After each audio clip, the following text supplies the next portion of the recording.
Hey there! Welcome to our Winter 2019 Anime Roundup. This is Malrogg. And I'm Cherbie. I hate all of you. And we're going to be talking about all the shows that we watched this season. It was such a great season! What a season it was. Oh my goodness. We were so excited from last season. We had things like the beginning of Slime, which concluded this season, and then Goblin Slayer, but now we had our anime preview of 2019. Yeah, so if you guys haven't seen that, please check that one out first, because there's going to be a lot of spoilers in this discussion, because we're talking about the ends of a lot of the shows that have now finished, as well as ones that we've seen at least part of the way through. You have been warned. And so, how would you like to start? How about jumping into one of the genres that we both really enjoy? Yeah. Fantasy.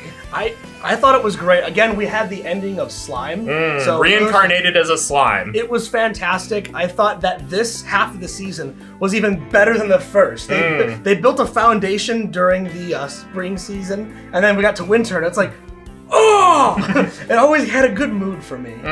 Yeah, it was always very enjoyable to watch. It was one of those power fantasy shows because the character comes in, he's stronger than anything else, and you get to watch him just basically beat everybody up all the time. But he's a good slime, so it's okay. It was a fresh breath from Overlord because he was really powerful. They could have made him an evil dictator. Overlord. He could have been a dictator, but he took that power and kind of delegated it to others, got everybody involved. He may have had the power to defeat everybody, but he found a way to do it through diplomacy. He was very diplomatic in his approach to enemies and friends. It was great. And he brought all these different people together. Whenever he beat someone, he brought them in and made them his nakama. Everyone's friendly. And then he and his new friends would go encounter a new enemy. They'd beat the crap out of him, and then he'd be their new friend for the next one. And it just kept going on like that. And the best part, no CGI goblins. Nope. Thank you, Slime.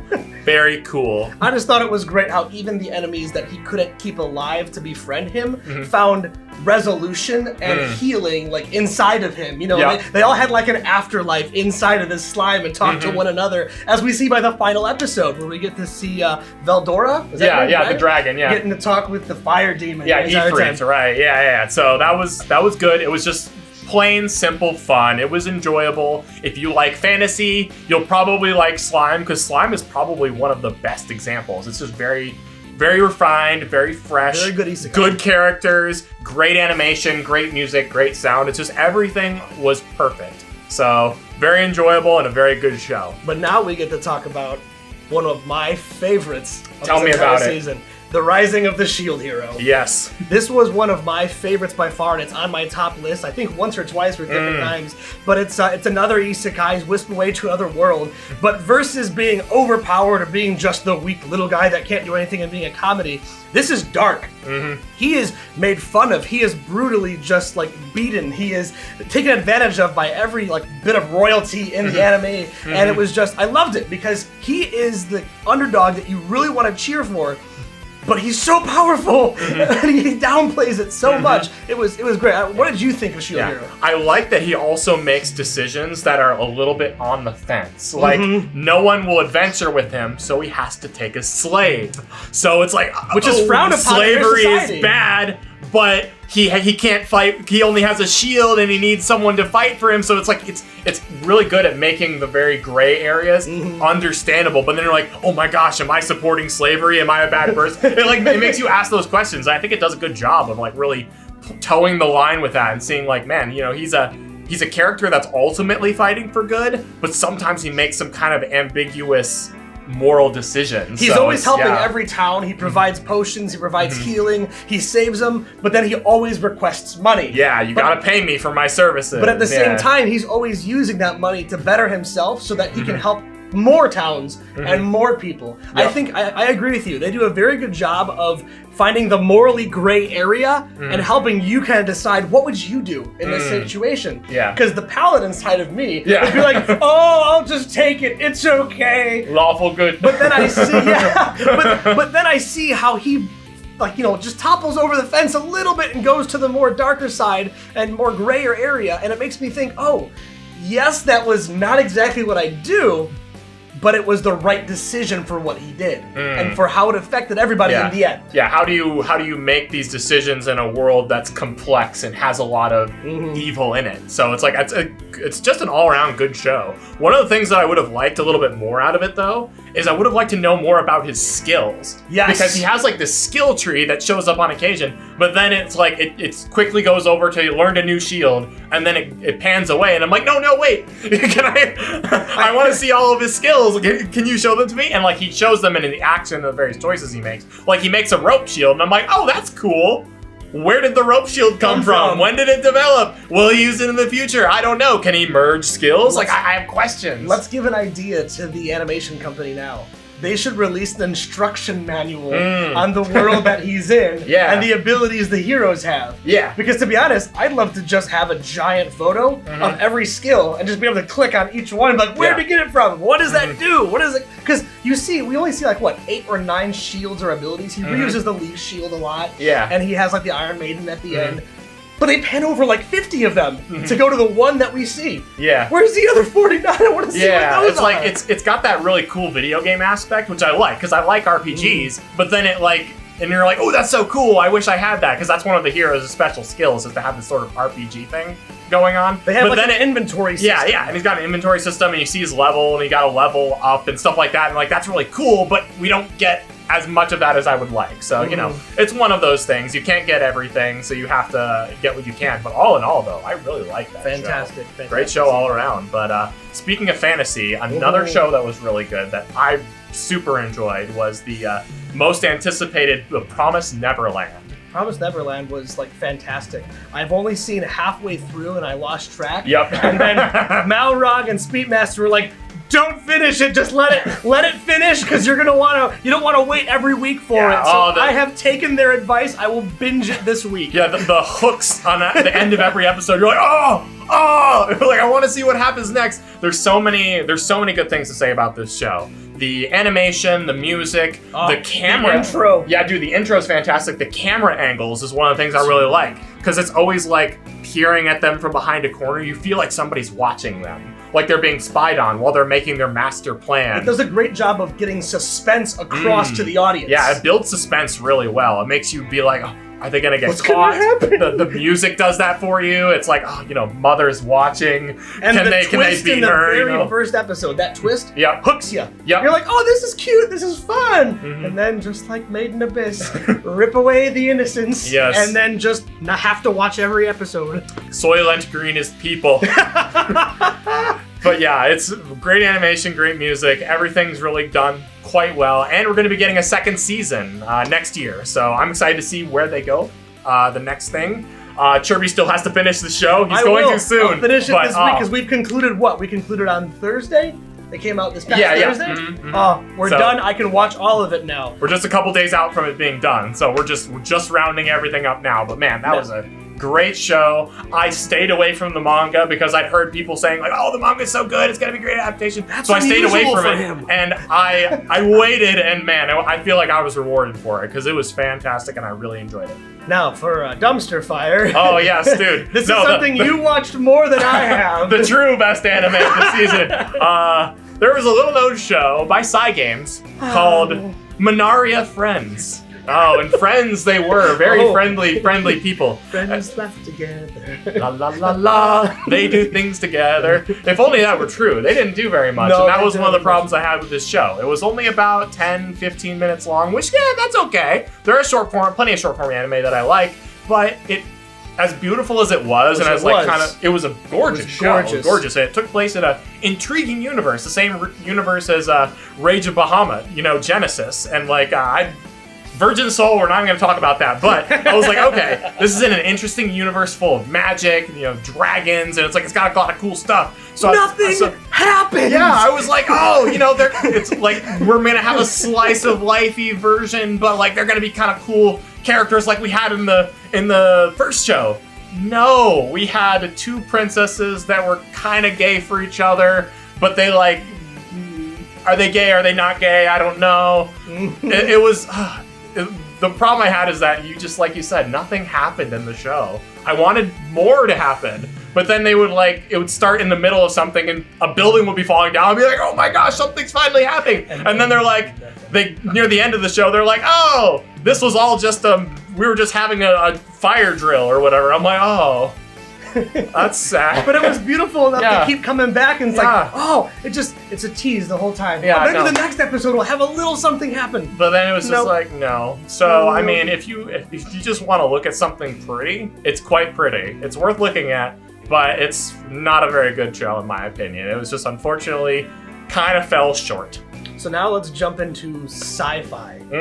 There were some really good shows in this genre. There are two that we're going to focus on. The first one, I think, is one of the best shows of the season. We can talk about it a little bit more later, but Mob Psycho 100 came back for a second season, and come back they did. Oh my gosh, the second season of Mob Psycho I think was better than the first season. So from being someone who watched the first season, and I enjoyed it, but it wasn't my favorite.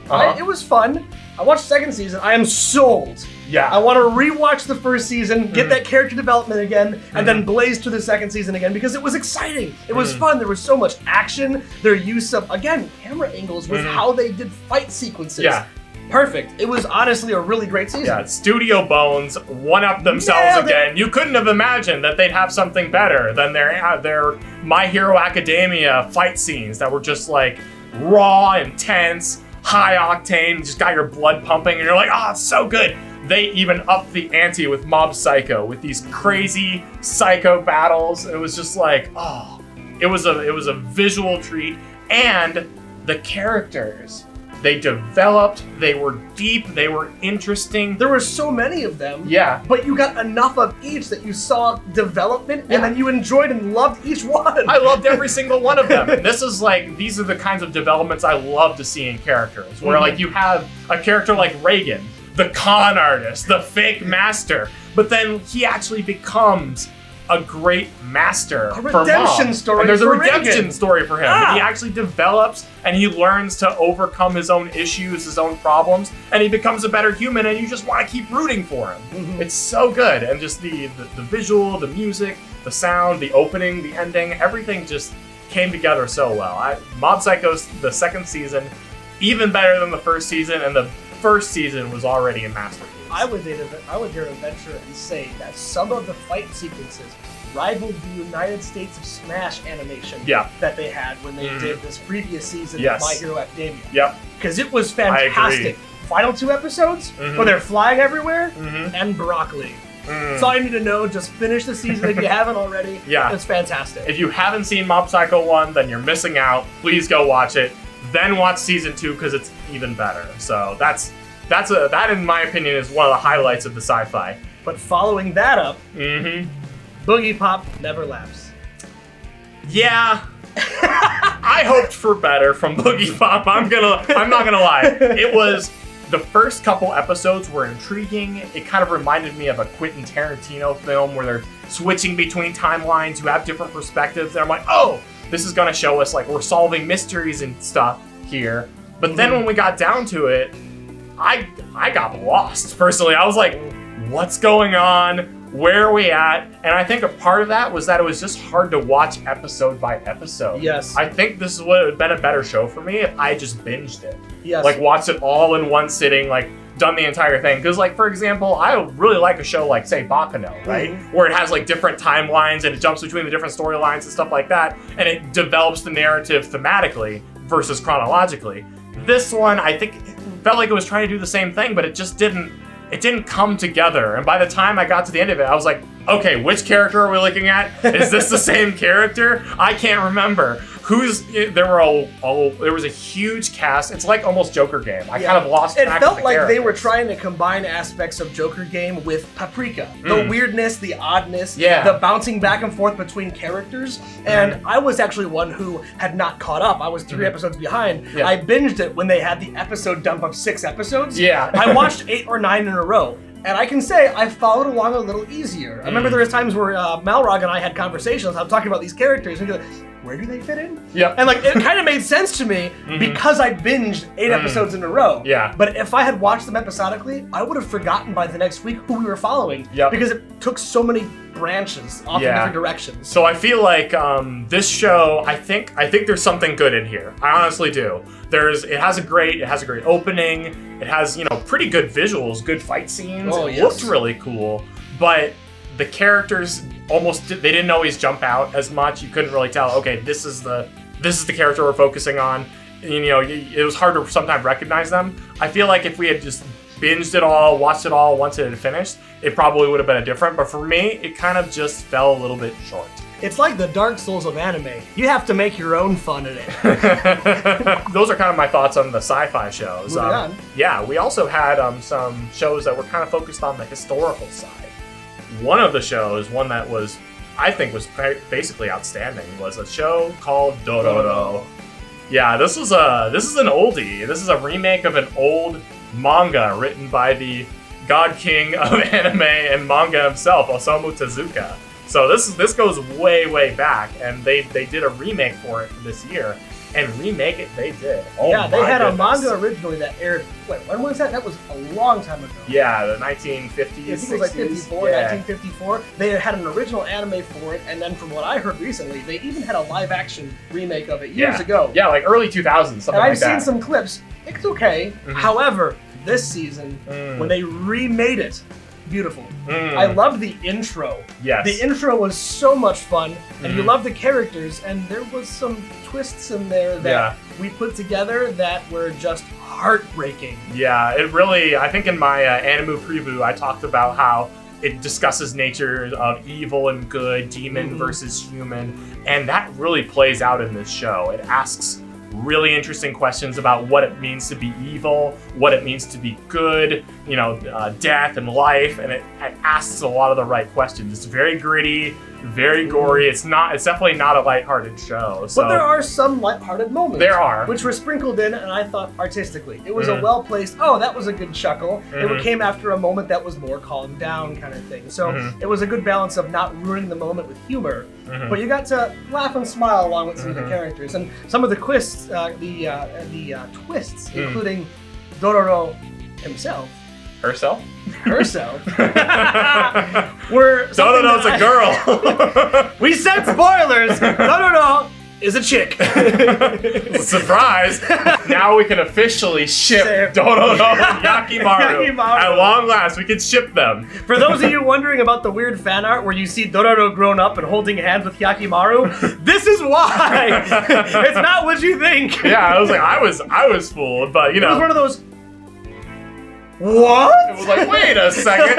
I think we paused it for a few seconds to kind of take it in. Like, I did not see that. We looked at each other like, what? Based on costume design and how Dororo was acting, you wouldn't see it coming. Yeah. But I think just like Shield Hero, there were moments that kind of made you question the gray areas and how they act, because Yakimaru could see the souls of people. Yeah. So you would see muddled, you'd see some that were red if it was a demon, and you see some people that had little red lines on them, which was the anime's way to show this is someone who killed humans instead of killing demons. Right, someone who had like a little bit of ambiguity, a little bit of evil, a bit of an evil aura on them. So.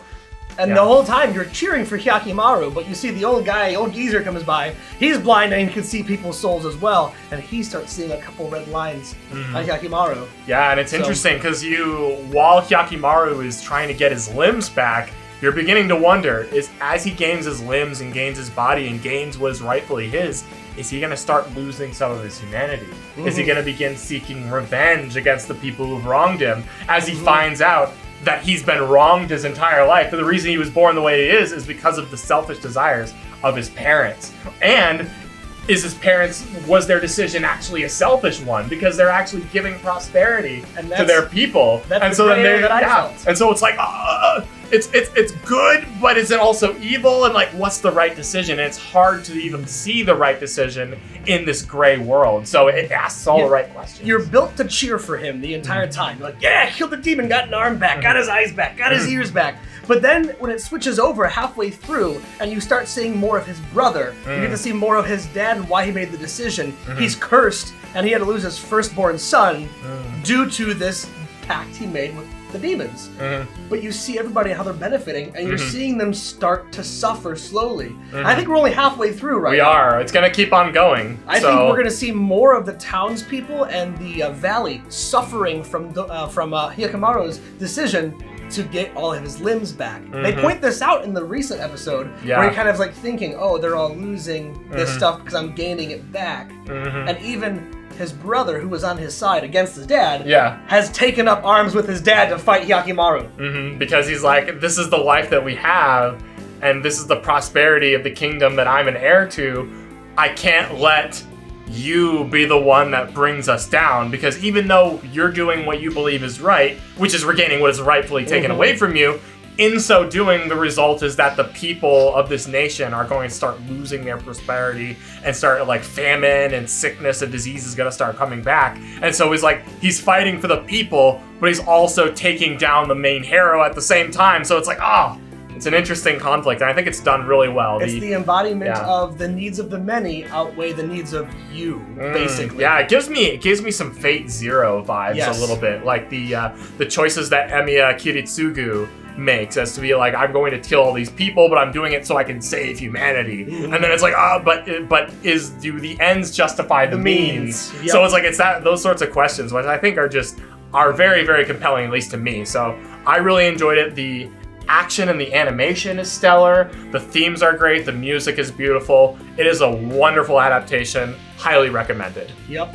So now moving on to an anime that I was thankful I did not watch. Not highly recommended. Sadly, you did try to power through a little of it, and did you finish it? No, I couldn't. I tried. The Kotobuki Squadron in the Wilderness was one of those shows where I thought I'd take a risk on. I'd take a gamble, you could say. Because Berserk Season 3? Oh my gosh. It was made by the same people that made Girls und Panzer and Shirobako, and it was about... That's hope. Yeah, exactly. It's about girls riding in planes and dogfights, and it's like, that's sort of like a mecha warfare sort of thing. Or, well, not really mecha, but like warfare sort of thing. And that sounded really cool. The problem was, in my opinion, the CGI. They just had to make a decision. I don't know what was going on.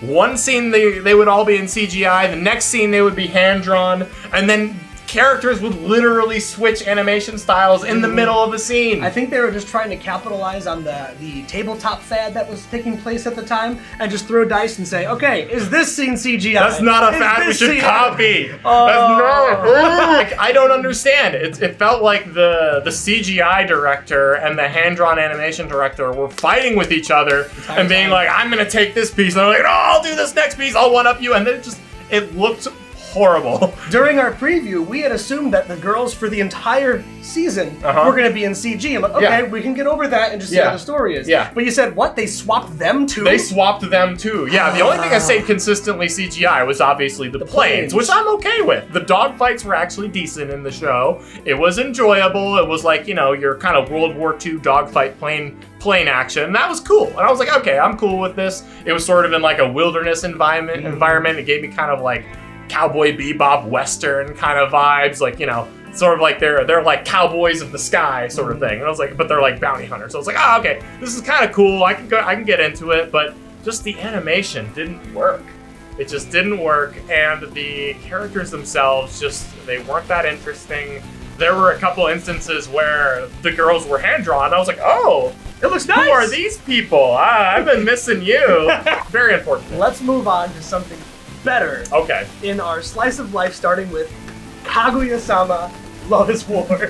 This is a show that shouldn't have been as good as it was. It was so good. It was a surprisingly great show. There was so much good that it was doing. I mean, granted, let's start with kind of the premise. It's kind of a simple premise, right?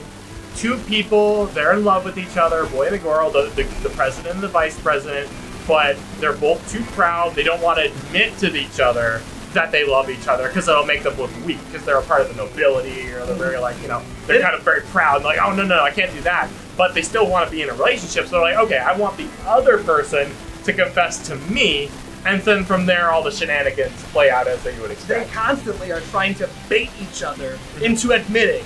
You'll see into the minds of the president and vice president as they plan and plot. Here's what I'm going to do today to trick them into admitting that they love me. I'm gonna convince the other to ask me for my umbrella so we can go home in the rain. And they both have umbrellas in their bag, but they don't want to tell the other. So they're like, oh, you forgot your umbrella? And he's like, yeah, I forgot mine. And they're like, why would you forget yours? And they try to make them confess up to the fact that one of them has an umbrella. And it plays out, it's really funny. And then the chaos factor, Chika Fujiwara They end busts in and ruins all their plans, and it's freaking hilarious. They end every scene or bit with who won and who lost. And I think that in its own it's a little bit of an entertaining thing. And it's not, because you'll see Kaguya and the president head to head, and you'll think, okay, who won? And it's like, nope. Chika Fujiwara won. It's like, what? You weren't even competing! Yeah. But because they both lost, they chuck up the win to Chika. Yeah, no, it's the narrator of the show is almost like his own character. Because he's telling you what's going on. He's like, the president doesn't want to admit it because it'll make him look weak. And then the president will be like, oh, I can't do this. Or he'll be like, no, why am I acting so weird? It's like she's my first love. And then the narrator will be like, it is your first love. And he'll be like, so he'll like dive in and he'll like kind of engage with the characters a little bit. And it's kind of a fun way. It adds to the humor. It's more or less, it's your kind of general rom-com show. But the animation, the care given to the characters, Intro was the fun. story, the intro. We sang along to the intro every time. Let's talk about that episode 3 ending. Episode 3 ending. Maybe we Okay, should cover that later. It's the best ending in anime ever made, and we'll talk about it later. We have a section of top endings. So fantastic, great all-around show. I wasn't expecting it to be as good as it was, but man, did it come out as a top. Second episode, we were drawn in. Yep. That was a weekly sit down, eat dinner, and watch Kaguya-sama because it was just a fun time. And laugh like crazy the whole time. Another fun show. More to my taste, perhaps. So, the quintessential quintuplets, aka Quin. What were your thoughts on that show? Let's cover how we introed this during our Animu preview. This lewd show knows what it is. I know what I am.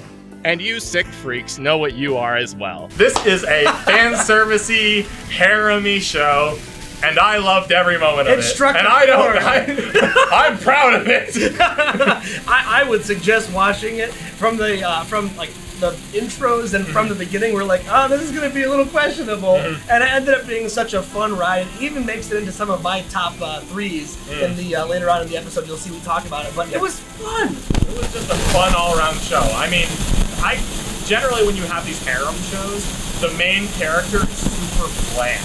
Right? He's usually the kind of character that you can fill yourself into, so you can be like, oh, I'm in this position where I have all these women that are in love with me, right? But at least I think Futaro was interesting. Yes. I think it was an interesting character. He was kind of like really hard on studying. Studying's the main thing, but also he's kind of like ignorant and doesn't care about the way you interact with other people. He's like, I don't care what you think about me. He's almost like it's almost like a Beauty and the Beast-esque kind of relationship where he's kind of the beast where he doesn't care about the social sort of aspects, but then he has like these women that are all not very good at studying, and he being a poor person who needs to make some money is going to tutor them, but he has to convince them that they actually need to be tutored, and so he has to develop a relationship with them, and slowly the bonds start to form. And you see a lot of character development with him, whereas you don't see that in a lot of these anime.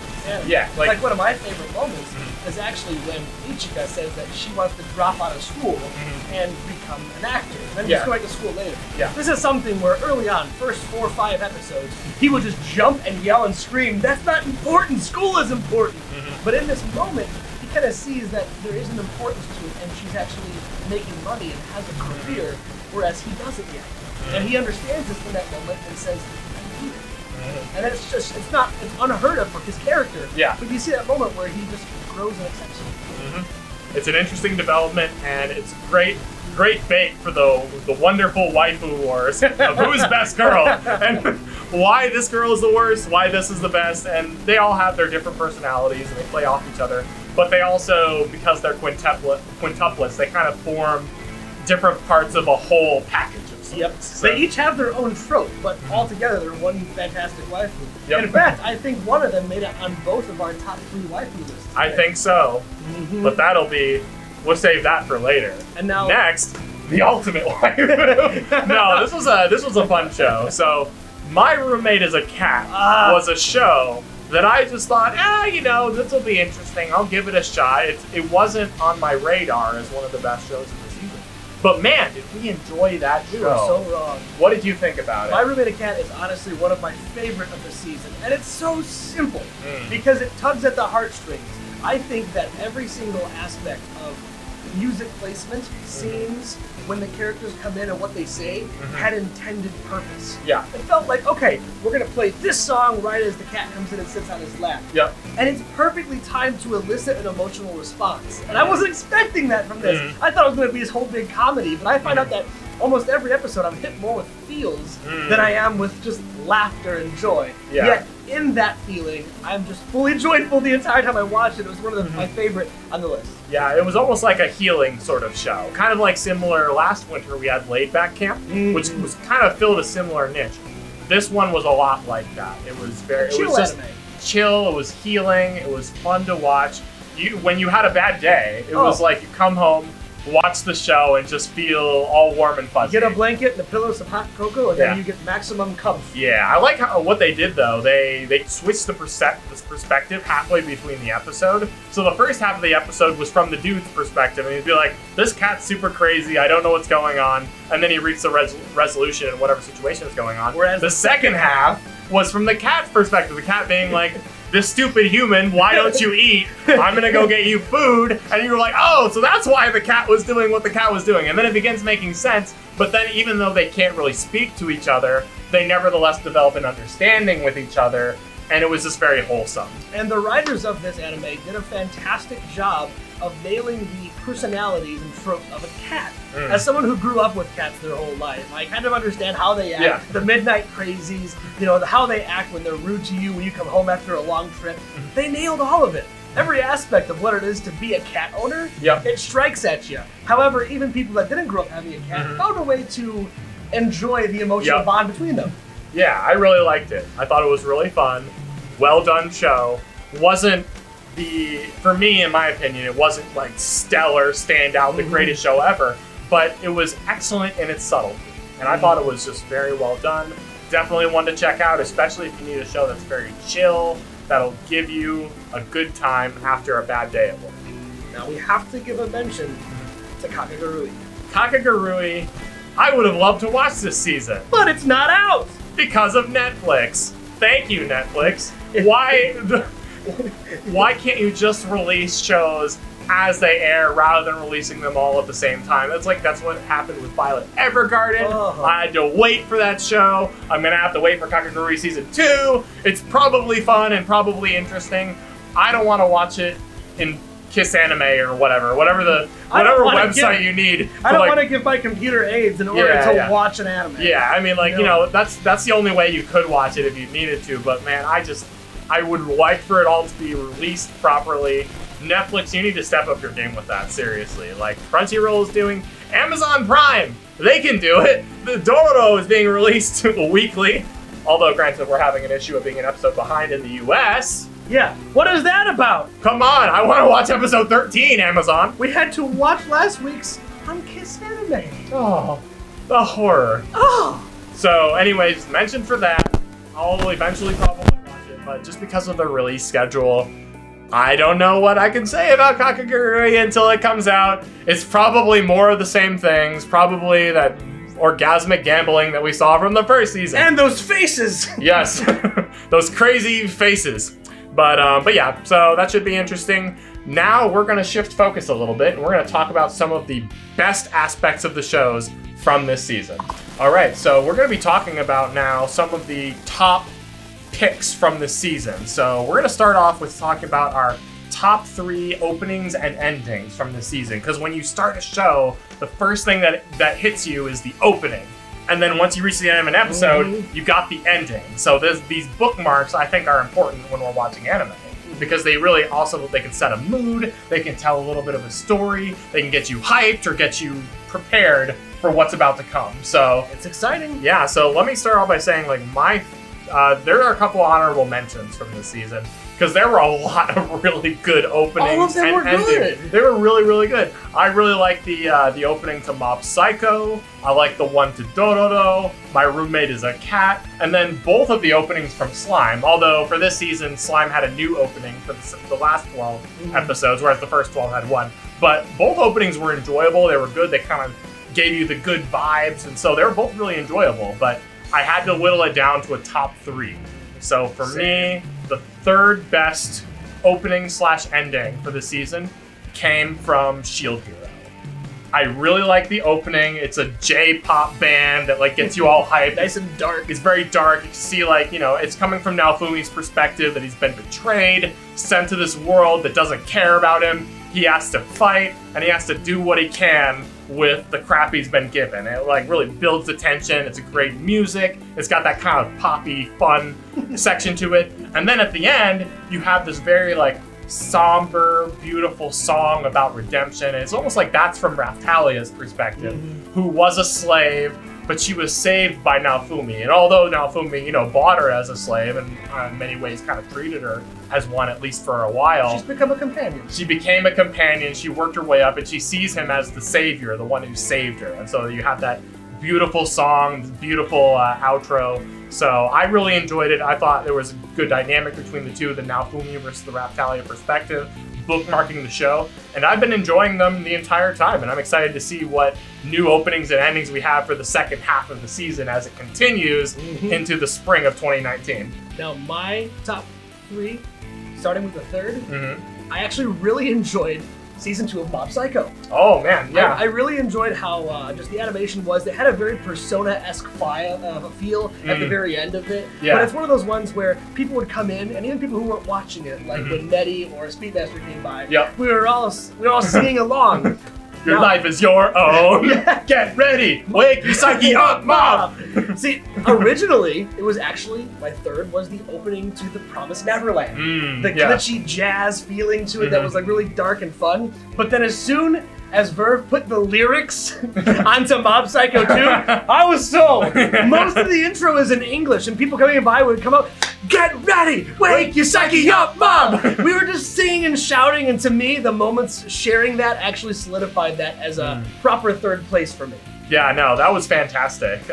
For me, moving into the second one, you mentioned The Promised Neverland. Yes. That was my second favorite, was good. the number 2 spot. The opening really like it set the tone. It was vibrant, action-packed, and you kind of saw it almost gave me kind of. So I am an old school anime watcher. I used to watch like Naruto, right? There's this scene where there's like this gate that's like going across, and you see them all like standing behind the gate, and it was like it's a Naruto opening, and I was just like get all excited about it, and my brother would be like, "Shut up!" I'm trying to watch the show. I was like, "No, don't you understand?" And then you see the symbolism with the butterfly trying to escape, the wings fall off, lights flickering. There's a lot of symbolism in it, and you can see a lot of that symbolism, especially in the ending, which the ending already was fantastic visuals, fantastic movie music. But then it was like panning down, and you're seeing like it starts off on the top, and then you see these roots that go down, and you see like these flowers, and you see like food that they're eating on the one side. This anime is about food? It is about food.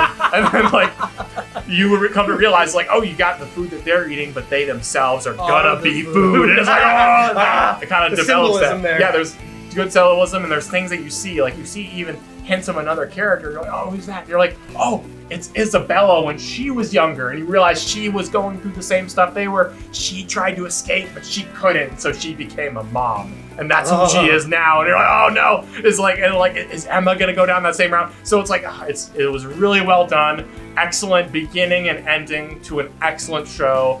Definitely worth checking out, and it's gonna be coming out with a season 2, like I said before. So I'm super excited for it. Okay. What was your number 2? My number 2 was actually Kaguya-sama, Oh, Love yes. is War. This intro for me, again, just like Mob Psycho 2, was all down to the words and the tempo, the music, everybody walking by. We even had some of our friends, we had the Sauce join us, and he would come over every week and then watch it with us. We're sitting here, what love is war, love is war, love is war. The only part that we actually know in the entire song. But it was worth it for those 3 moments. It was fantastic. fantastic. And then closings, I'm gonna wait for your number one. Yeah, I have to admit, for me, my number one opening and ending for the season was indeed from Kaguya-sama. Opening was fantastic. Cherbie really nailed it already, but the regular ending already for Kaguya-sama was awesome. It was like the World War field? Like World War II, like on these planes trying to escape. It was like, there's this own story going on. But then what was really cool was episode 3 had its own unique ending, which was just Chica. And this is one of the most well-animated, beautiful scenes I have ever seen in anime. Fantastic. It was a flex from an artist who wasn't even part of the animation studio on this. Yeah. And he wanted to come in and show people, this is how you do CG right. Don't be fooled, this is not actually CG. They used a CG animation at a high frame rate and roto-traced all the lines over every single aspect where they would be if it was an animation. So the fluidity of Chica's skirt, running back and forth, her hair flipping, all of that is hand-drawn over what the CG was. And this is how you make CG look good. You put high frame rates, you put the effort and the money into having more frames in between, then you just roto-trace over, and suddenly you have what was literally the most beautiful scene of the season. Yeah, dude. A1 Pictures brought in a fella from Kyoto Animation. Of course. The guy who did like the water animations in Free came and flexed hard and showed us what a real ending looks like. And it was the best ending of the season. Probably the best ending in anime ever, arguably. We can leave that up for discussion later, but that was my number one. My number one was actually Roommate as a Cat. Oh, and this comes down to the fact that, and you'll agree with me on this, it feels like the opening to Wotakoi, which had such a beautiful feeling to it, the characters back and forth. It was just so happy that boop, boop, boop, boop of the cat tail gets me every time. And it comes down to the fact that My Roommate as a Cat is one of my favorite of the series, but look, if you look at the theme of how I've chosen these opening and closing, it all's down to the music for me. How the music is nailed, and then the visuals matching it. Music first, video after. And My Roommate as a Cat is actually one that just struck a chord with me and made me happy and sing, even by myself. The other two, I had to have people around to laugh and sing. Me by myself. I'm just sitting here having a blast by myself watching Roommate as a Cat. But all in all, though, yeah, those were some fantastic openings, some fantastic endings, and let's hit our next top 3. All right, now we're going to be talking about our most outstanding moments, whether they're funny, happy, sad, emotional. So times when we were watching the show and we were just either blown away by an awesome emotional moment, or something that just made you sad, or something that just made you so happy. These were the moments that, even if perhaps the show wasn't the greatest show of the season, it nevertheless had like a moment that just captured your imagination, your attention, and your love. So let's go ahead and start with you actually on this one. What was your number 3 for outstanding moments? Believe it or not, it was the final episode of Quintessential Quintuplets. Oh, yes. There's a moment where Futuro, our favorite tutor, is actually sick at camp. And it's kind of in part the fault of the twins and how they put him through stuff. But he was left alone in a room with a counselor to get some sleep and told the quintuplets, get out! The guy with the hamster face. Yeah, the hamster face. Yeah. So you see Itsuki, who actually is hiding inside right as the counselor is leaving, and you see her in the dark sneak up to try to hit the light switch in order to see Futuro and then actually, like, you know, comfort him, say he's sorry, make sure that she's fine, he's fine. And then as soon as she clicks the switch on, all 5 quintuplets are there clicking the switch on at the same time. What made this even funnier for me was that we were actually watching it at the same time in different rooms. He was about 8-9 seconds behind me. So I hear click, ah! 8 seconds later, click, ah! From the other room. And it was a funny moment that just made me just laugh out loud and just bust a gut. So it was fantastic. What was your number 3? My number 3 was, I'm kind of doing a duel from the same show, but episode 1 of The Promised Neverland, that hook at the very end where you realize, this is a farm and these kids are the food. And you're like, oh my gosh. And it's like, it's crazy. And it was done so well. The camera angles that were done really like sold it. And then you got to see like from the kids hiding under the truck as they saw these demons come out and like begin devouring their siblings. And they like can't believe they have to hold hold their tongue and not say anything, not scream, but their face is just contorted, and it's just like, oh, it's so horrible. And then at that point, they're able to get away, and you're like, oh man.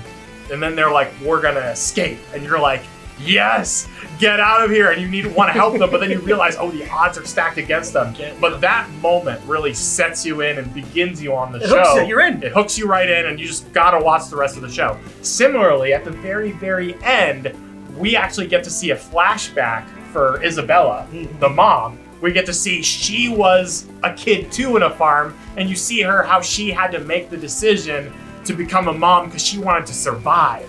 But she didn't want to escape. Well, she wanted to escape, but she didn't feel like she could. She was afraid. She's like, this is the only chance I have to survive. I have to become a part of this horrible system. And she does, and that's how she became the evil, horrible mother that we're so scared of in this show. But even so, they play Mother's Lullaby, this little song that she's been humming the entire time. You see the background of that, and you just begin, you're like, oh my gosh. You see her as a victim just as much as everybody else, and it really makes you feel for her. But all in all, the whole kids trying to escape and the whole thing there, it's just the hooks in Promised Neverland, especially episode 1, was a top moment for me. For me, number 2 was actually from Rising of the Shield Hero. There is a moment in last week's episode where they're all fighting on the ship during the second wave, and right before Glass comes down, there's like this demon spirit that they're fighting, and he uses his Rage Shield and then this ultimate ability called Iron Maiden, where he encapsulates the whole thing. Knives and spiky things are coming in, kills it all in one moment, and then the villain Glass comes down. All 3 of the other heroes, the spear, the arrow, bow and arrow, and then our sword guy, they all rush at her. Nothing, right? And she omits Naofumi as her true counterpart. Says, you are the powerful one here. They're all like, they're nothing. And it's in this moment that we see Naofumi, his character growth. He is not admitting to being the most powerful. He knows it, because they're all trash. Yeah. But he's scared in this moment. And he wants to act properly, and he's able to talk with her and kind of delay the inevitable battle that's about to happen. But in that moment, she admits to him being the strongest of all of them, and they have to bear witness to it. So it's like a mini victory for this guy who's always just crapped on all the time. Yeah, I know. It's just like its namesake, the Rising of the Shield Hero. You feel satisfaction in seeing how Naofumi has become one of the most powerful heroes, and he's actually the only one that can actually fight against this antagonist. So what's your number 1? Oh, and I have to mention my number 2. Oh, your number 2. My number 2. You did yours. I'm not joking. But yeah, no, my number 2, and this wasn't a happy moment. This was a sad moment for me, and it was really hard. I sensed it coming, but in Dororo episodes 5 through 6, we learn about this character named Mio, and how she is working to help and take care of these kids, and she's doing what she needs to do to bring food in. You realize near the end of the episode when Dororo witnesses her at her job that she's a prostitute, and she's selling her body to soldiers in order to gain food to take care of the kids. And it was at that moment that I looked back and I was like, oh my gosh, all these instances where you saw hints. She would cover up a little when Hyakimaru would look at her and you're like, oh my gosh, that's the sign of someone who's been molested and been taken advantage of, and you see all those signs from her, and just the way she acts, and she says she acts in a way like she thinks she's dirty, and it's just but you're in the same sense though, you see how Hyakimaru, when he looks at her, he sees that she has a pure white soul. So even though she's selling her body, she's doing it for the good of it's helping the people around her. So even though she thinks she's dirty, he sees that she's clean. And it's one of those beautiful but also sad moments where you're the things that people do in order to try and survive in a harsh world. And it was just that just tugged at my heartstrings, and I was actually super depressed that day. There was a lot of depressing shows that came out that Monday. It was a sad Monday. And I was looking, it was is that it? We have to wait a week? I just went to bed. It was just cried in my covers. It was so sad, but it was a beautiful moment though, in that you got to see how when Hyakimaru sees Mio, that she's actually a good, kind, beautiful soul. So even though the things she's doing would normally label her as being gross or dirty or whatever, she's actually good and kind and beautiful and pure. So. And that segues into my number one outstanding moment, which is actually from Dororo, in the same kind of context. Yep. Hyakimaru, I think he has feelings on a deeper level for Mio. Yeah. He has his ears back finally. He can hear her sing, thinks that she's beautiful, sees her as pure. And when he goes to fight a demon, even when she and Dororo both tell him, don't do it right now, he does it. So he makes that decision, comes back, and because she was servicing both armies of the war, they saw her as a spy, and a bunch of men came, killed all the kids, and killed her. She was almost dead when he got there. And so she's living there in a pool of her own blood. Hyakimaru comes back, and he sees all the men and what they've done, and he can see that her soul is fading out, still pure at this point. And he had just gotten his voice back and just lets out a just yells at the top of his lungs, and then he slays everyone. He just kills all of them, just brutally, until Dororo eventually, I think, stops him, calms him down, and leaves one guy alive who loses his arm. Which is awesome because later on we see that guy. He sees Hyakimaru and just wets himself right there. And that kind of like plays into the character development of him. But in that moment, it was like, you're in love with Mio, and you just watched her die, and you weren't there to protect her. And what's even worse is like he's a minion of his father. He's one of his father's like underlings, generals. So it's like that adds to the antagonism between Hyakimaru and his own dad. So that, and like, we're just gonna see that continue to develop as it goes. We see character development because when Hyakimaru sees his dad, and then there's the guy next to him that wets himself, he doesn't immediately attack them. He has learned restraint. Because of what happened previously. So it was my number one outstanding moment, was that moment in Dororo. Yeah, for me, this comes from the show that I had probably the most fun in, but Mob Psycho 100 had a moment that, several moments actually, but one of the moments that really stood out to me, at least the first one, was when Mob is unconscious. I think it's episode 10, and he's being chased by this really strong Esper who's using Esper powers to enhance his muscles, right? And this Esper is fighting against his club members, the Body Improvement Club, who've all been working really hard and exercising every day, and who Mob, although as weak as he is, has been trying to work out with, and he's made them, like, they've become his friends, and he relies on them, but then you come to see that, like, they've been relying on him a little bit too, because, the Esper is about to stomp on Mob, who's unconscious, and, like, presumably kill him. Then the captain of the club jumps in, puts his back in front, and he begins taking that blow, trying to protect Mob. And he gives a little speech about how Mob has always been following behind, and nobody deserves to step on Mob, because Mob is like, he has the guts and the willpower to keep going, even though he's weak. He's got the heart of someone who works out. And so, like, you normally the muscly guys are guys that you're like, they're like the pushovers. Or they're the antagonists of a series. But these guys, these body improvement guys, are like some wholesome, good individuals who emphasize working out, doing well, and building your strength. And then the captain, for a second, we were like, oh my gosh, because he actually pushes the guy away, and we're like, oh, did he develop psychic powers? And we were like freaking out, but it was like not actually true. It was Dimple who inhabited his body and gave him that extra boost of strength, so that the captain, inhabited by Dimple, was able to beat this Esper. And then Dimple also even says, like, this Esper who forced these muscles to become strong through psychic powers can't compare to someone who diligently worked and made their muscles through rigorous training. So then Dimple even affirms that what Mob was doing, Mob trying to build himself up, become a better, stronger person, and fight on, was the correct path. Whereas Dimple the entire time had been like, use your powers! Just use your psychic powers. You don't need to do this stupid working out stuff.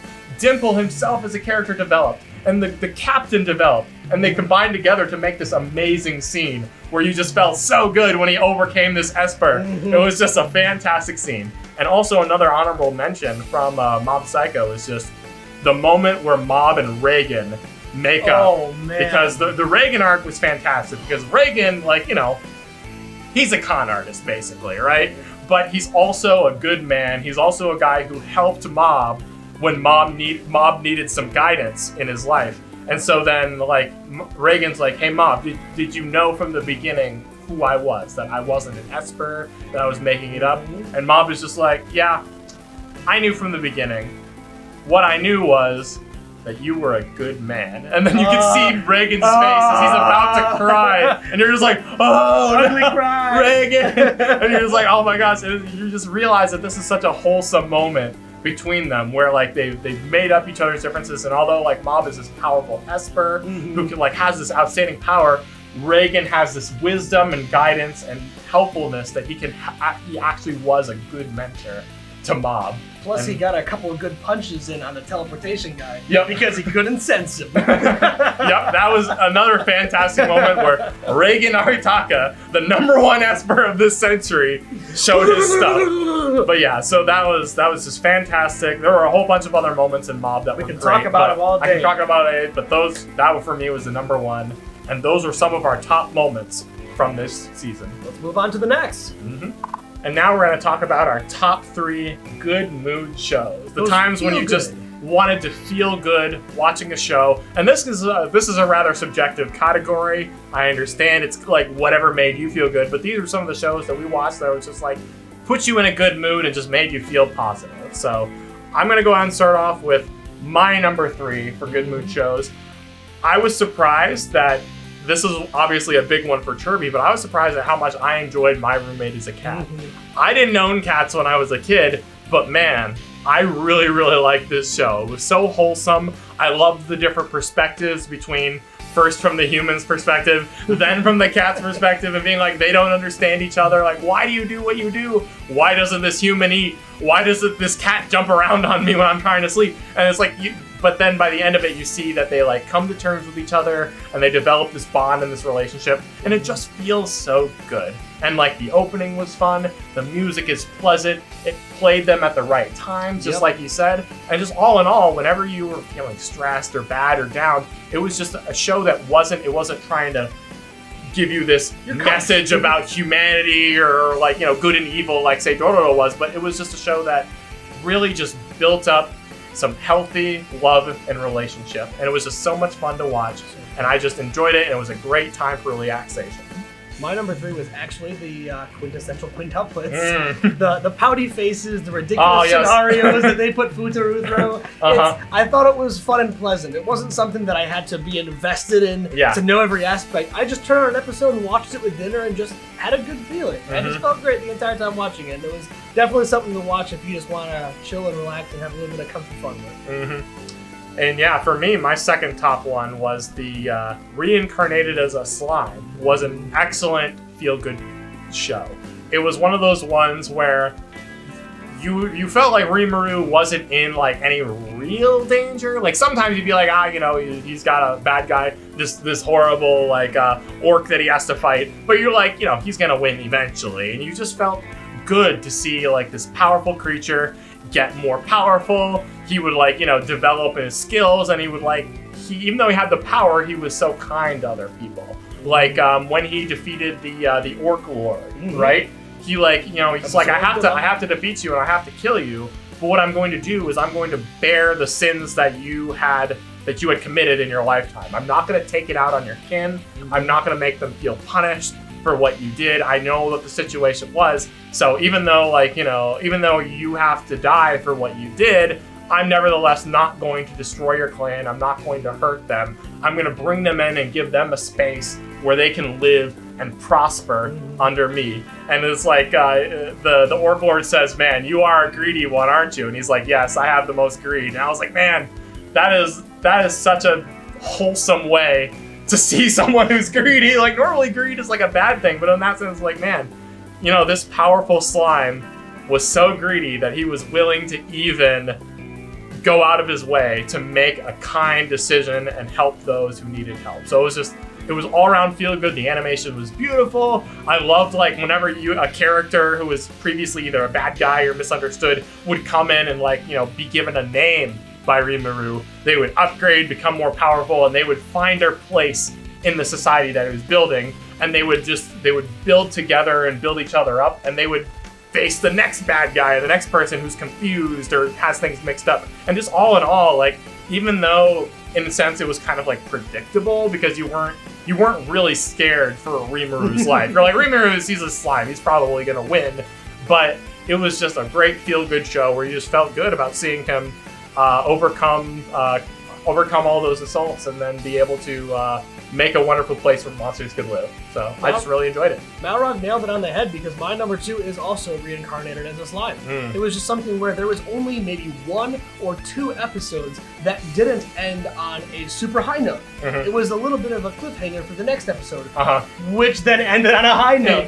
It was funny because every time we sat down, Mondays were our anime day where we had all kinds of stuff to watch. We had Shield Hero, we had Slime and Dororo. Well, Shield Hero was on Wednesday, but we had Dororo, we had Mob Psycho, and Slime. And it was funny because we would decide where Slime would be, and that would determine our mood. Did we have a bad day? Do we want to watch Slime first to unwind? Or do we want to watch Slime last so we end on a good note? Normally we'd watch Slime last because it would always end so positively that it was like we would go to bed happy and fulfilled, especially if we had like a very depressing episode of Dororo where it's like, oh, you know, this made me feel so bad, but it's okay because I've got Slime to make me feel better. It was a good balance of humor and feels and just having a great time all together with him. And again, I like the same thing where he is a very kind of a righteous person, which he bears the sins and the pain of others and then takes that and says, I will do you justice so you can rest. Every person that he ends up ingesting is someone who finds peace and healing inside of him, and he takes on their burden. So even in the end, the last arc with training the children, he takes that cross for her and then ends up saying, I will train them and take care of them so they don't die. And that just made you feel good that he was a guy that he was probably the most powerful in the world because he could just keep absorbing. But he looked over everybody with care and he put them first above himself. So it just made you feel good.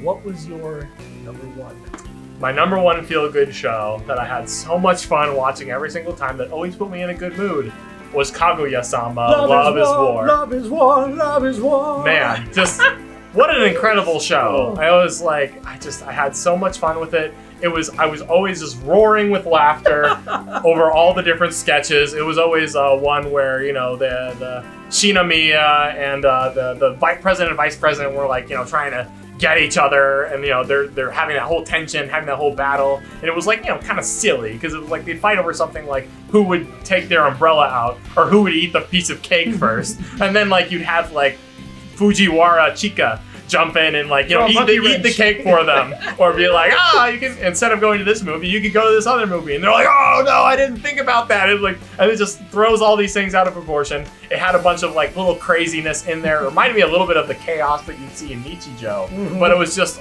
all around fun, all around crazy, and I just had so much fun with it. And then of course, obviously the animation was beautiful. The music was great. Whenever Ishigami was on there, it would say like, I want to die, so I'm going home. It was like hashtag relatable. Oh my god. Like he was just so depressed all the time. I was like, oh, this is a character I can relate to. It was just really, really funny, really, really fun. And I had such a blast watching it every single week. So that's my number 1 good mood show. But what was your number 1? My number 1, as you said earlier, is your number 3, was My Roommate is a Cat. Again, this just keeps popping up as someone who grew up having cats and having such a bond with them. This was just something that struck an emotional chord with me. It was super fun and chill. Even like watching quintessential quintuplets occasionally would get like excited. You know, this was an anime that weirdly didn't get exciting, but you were so invested in like the development of this bond between animal and human, and it was just beautiful to watch. And every time I would even rewatch some episodes that passed just to get in a good mood to deal with the rest of the day. And even if you wanted something a little bit deeper, like the cat Haru would serve as like a catalyst to him overcoming the guilt of what happened to his parents, because he's now a child whose parents both died on a trip. He feels guilty about it because he didn't want to go on that trip, and they love to travel, but he didn't, and so he's like dealing with these feelings of like what happened in his relationship with his parents. But as he has this cat, as he opens himself up and as he begins to open himself up to other people as well, he begins to see the importance of bonds, and he begins this healing process that I, as the viewer, begin to feel healed as well. I'm like, it was beautiful. I want this. These bonds are important. And it's just it was beautiful because as you watch through some of the later episodes in the middle of the season, you can see that the spirits of his mom and dad are what brought Haru the cat to him. You realize it was them that kind of made the cat visit him when he was visiting their grave. Yeah. It was them that kind of pushed the cat to drop down the photo album to see his parents again, and they kept using the cat to get to him. And eventually, as you see that the cat is there, and Haru says, "I'll protect you, I'll take care of you." Yeah. It's only in that moment that Haru agrees to, love and take care of this human, that you see the spirits of his parents at rest and they leave. And that was like a real feely episode. Yeah, I didn't come here to feel. What? It was great, Yeah. but those are the top 3 feel-goods, and we'll move on to our next one. Yep. That's it, let the waifu wars begin! Oh man, this is one that's always a hard decision to make. We but spend the most time on this. Yeah. I threw the others together. Yeah. This was like, I needed at least 2 hours. Yeah. This I needed to think about. This I needed to ask the gods of anime to guide my soul in the appropriate direction. But is it alright if I tell you my 3rd greatest waifu of the Start season? with your 3rd. My 3rd best waifu of the winter of 2019 is Raftalia from Shield Hero. I really liked her character. She was interesting. She starts as a slave. She starts as a child. And you see her actually grow up. So, yeah, different strokes for different folks. You like the Wally version. That was the only problem with her, was she grew up. Well, you got all different versions of her, and she's like devoted to Naofumi. She is his sword. She's adorable. You need those Sugoi raccoon noises in your life. Plus, she was the light of Naofumi. She was dedicated to him. She followed him.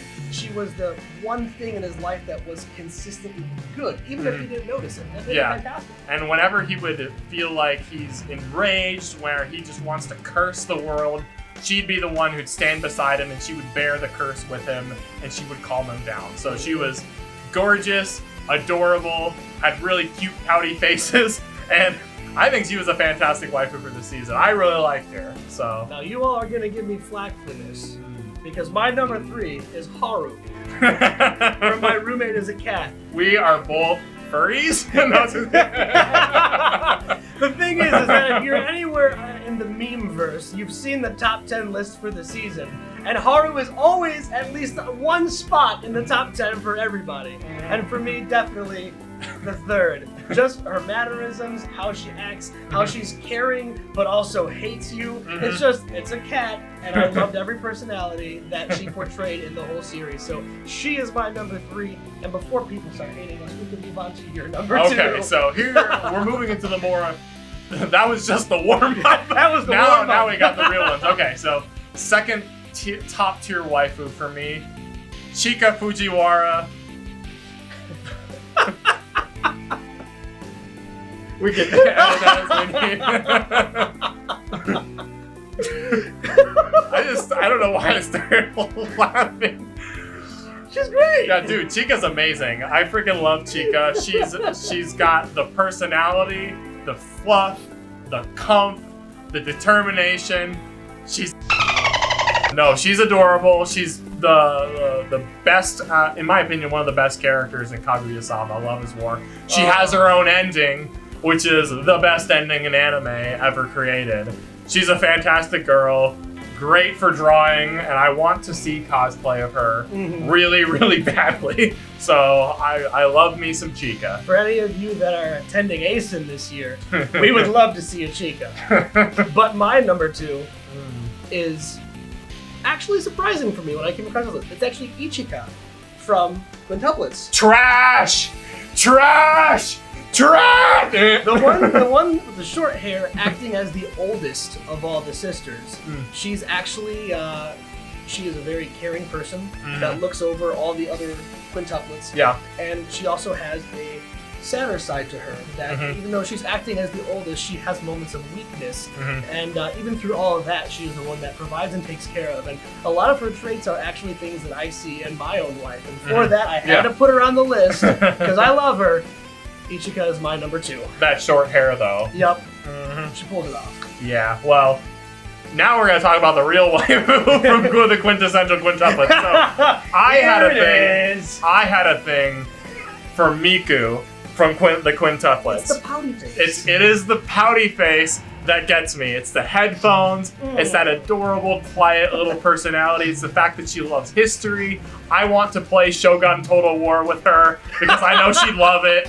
It's like, she's adorable. Her little pouty faces, and she's one of the first one that actually comes to like Futuru. She's the first one that kind of accepts him, and she has that really shy, cute side, and she doesn't have an attitude, which the attitude is a bit of a turnoff for me. I don't like Nino. I know you manga readers are like, Nino's the best character. Well, I haven't read the manga. And for me, I don't like Nino at all. But I really, really liked Miku, and I just thought she was adorable. She was my number one waifu for this season. And my number one you can relate to because it's Chika from Kaguya-sama, Love is War. Yes. I feel the writers made her a perfect scapegoat for every bad situation that took place. She was adorable, she was pouty, she would have modes where she just comes in and lightens up the room, and then she kind of screws everything up. Her beatboxing and rapping was on par. Yo! And it was fantastic. Again, you know what scene I'm thinking of in the closing. When she gets on the couch, she's like, melt every time. She's the kind of person who comes into the room holding a cup and walks in with an ostrich. And then you walk up and you go, Chica, what's that? And she just goes, a milkshake. Not paying attention to the ostrich in the room. I loved every aspect of her, and every scene she was in just made me happy. Best waifu of the year to me. Adorable, gorgeous, wonderful, top tier waifu. You're welcome. Now I want to see some of yours, so you can drop your top 3 in the comments and let us know what yours are, and we'll refute you if you're wrong. and you're probably wrong, but I understand. To err is human. We forgive. But now it's time to talk about our top 5 shows from this season. We've already talked about them a little bit, but now let's put them all together and see what is the top shows to talk about. So now we've come to the end. Let's talk about the top 5 shows from this season. I'm gonna start it off with my number 5 pick, and I cheated a little bit. I'll admit, I have 2 top 5s. They're tied together. One of them, though, was a carryover from the last season that I enjoyed so much, and another show that's very similar to it. So for me, my number 5 shows are Reincarnated as a Slime and The Rising of the Shield Hero. Both isekai shows, which I enjoy a good fantasy setting. Slime was just fantastic. Great animation, great opening, great ending. Shield Hero is the same way. Rather than being overpowered, though, now Fumi's kind of like, has to build up his power and work from the bottom. But just all in all, I love the fantasy setting. I think it's very fun, enjoyable. I love the video game aspect because I'm a video game player. So they encompass the kind of worlds that I also want to inhabit. So it was just so much fun to watch. There was a lot of quality and care, good music and good animation put into both shows. And they were both fantastic. I couldn't remove either one from the list, so I smudged them together to say my top number 5 show was those 2. So, what about you? My number 5 was actually Mob Psycho 2. I enjoyed it thoroughly. As someone who watched the first season and was like, it's fun. I enjoy it. I might watch it again if somebody else were. And then all of a sudden, season 2 comes in like, BAM! And I loved it. It was so much fun. It was my top 5. So now, what is your 4th place? My 4th top show, just going a little bit over the previous ones, was The Promised Neverland. Excellent show, suspense, thrill, great camera angles, good animation, excellent sound. It draws out the mood, it builds emotion, it freaks you out a little bit. You're like, oh my gosh, are they being watched? I don't know. What's gonna happen next? These characters are crazy. These kids have to survive with these terrifying adults and demons. Like, what's going on?